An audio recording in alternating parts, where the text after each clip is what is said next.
സംസ്ഥാനത്ത് വർദ്ധിപ്പിച്ച ക്ഷേമ പെൻഷൻ നവംബറിൽ വിതരണം ചെയ്യും. കുടിശ്ശികയായ അവസാന ഗഡുവും നവംബറിൽ തീർക്കും. 20-ാം തീയതി മുതലാണ് പെൻഷൻ വിതരണം. 3600 രൂപയാണ് നവംബറിൽ പെൻഷനായി ലഭിക്കുക.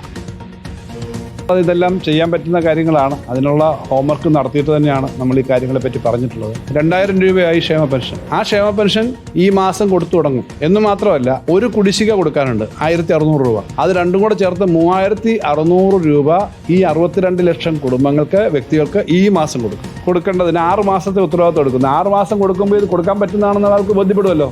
അല്ലെങ്കിൽ പറയുന്നത് ഒരു ഇലക്ഷൻ പ്രചരണമാണ്. എന്തുകൊണ്ടാണ് ഇത് കൊടുക്കുന്നത്? ഞങ്ങൾ ജനങ്ങളോടുള്ള ഉത്തരവാദിത്വമാണ്, കൊടുക്കാനുള്ള ഉത്തരവാദിത്വം എന്ന നിലയിൽ തന്നെയാണ് ചെയ്യുന്നത്. വി എസ് രഞ്ജിത്ത് നമുക്കൊപ്പം ചേരുകയാണ്. Good evening V S Ranjith.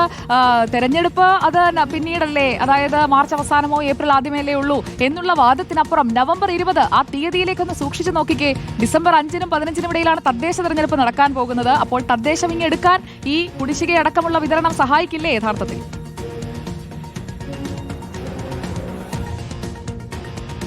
സുജിയ, തീർച്ചയായിട്ടും നേരത്തെ നിലമ്പൂർ ഉപതെരഞ്ഞെടുപ്പിന്റെ പശ്ചാത്തലത്തിൽ AICC general secretary KC Venugopal വളരെ പ്രധാനപ്പെട്ടൊരു ആക്ഷേപം LDF സർക്കാരിനെ കുറിച്ച് ഉന്നയിച്ചത് ഇത്തരത്തിൽ ക്ഷേമ രാഷ്ട്രീയം അത് വോട്ട് ബാങ്ക് രാഷ്ട്രീയമായി ഉപയോഗിക്കുന്നു എന്നുള്ളതാണ്. വെൽഫെയർ പൊളിറ്റിക്സ് എന്ന് പറയുന്നത് സാധാരണയായി ഇത്തരത്തിലുള്ള ക്ഷേമ പെൻഷനുകളും കിറ്റും ഒക്കെ തന്നെയാണെങ്കിലും അത് ഈ തമിഴ്നാട്ടിലൊക്കെ TV വിതരണം ചെയ്യുക, സൈക്കിൾ വിതരണം ചെയ്യുക, അങ്ങനെ വോട്ട് നേടുക എന്നുള്ളതൊക്കെ ജയലളിത പണ്ട് പരീക്ഷിച്ച് അവിടെ ജയിക്കുകയും പരാജയപ്പെടുകയും ഒക്കെ ചെയ്തിട്ടുള്ള രീതിയാണ്. അതേ രീതിയിലേക്ക് കേരളം മാറുന്നു എന്നൊരു ആക്ഷേപം KC വേണുഗോപാൽ ഉന്നയിച്ചിരിക്കുന്നു. ആ ഉന്നയിച്ചതിന് തെളിവ് അല്ലെങ്കിൽ അതിനൊരു ഒന്നുകൂടി ഒരു പടി കൂടി കടന്ന് ഇപ്പോൾ വീണ്ടും ഇതാ സർക്കാർ 2000 രൂപയായി ക്ഷേമ പെൻഷൻ വർദ്ധിപ്പിച്ചിരിക്കുന്നു.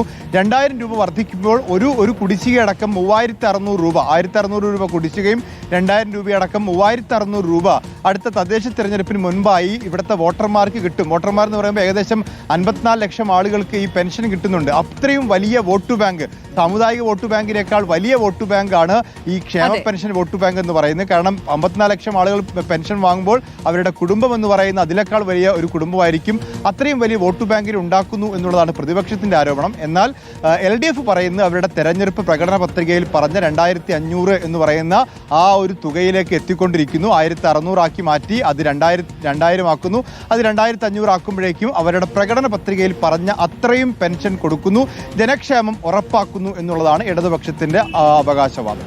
വ്യക്തമാണ്. വി എസ് രഞ്ജിത്താണ് നമുക്കൊപ്പം ചേർന്നത്. അപ്പോൾ പ്രഖ്യാപിക്കുക മാത്രമല്ല, പ്രഖ്യാപിച്ച് ഒരു മാസത്തിനുള്ളിൽ തന്നെ, അതായത് ഒക്ടോബറിൽ പ്രഖ്യാപിച്ചു, നവംബർ 20 മുതൽ അത് കൊടുത്തു തുടങ്ങാനും പോവുകയാണ്. അപ്പോൾ കയ്യിൽ കിട്ടാൻ പോകുന്ന ആ ഒരു സന്തോഷം അത് ഒരുപാട് കുടുംബങ്ങളിൽ പുഞ്ചിരി ഉണ്ടാക്കും എന്നുള്ളത് വ്യക്തമാണ്.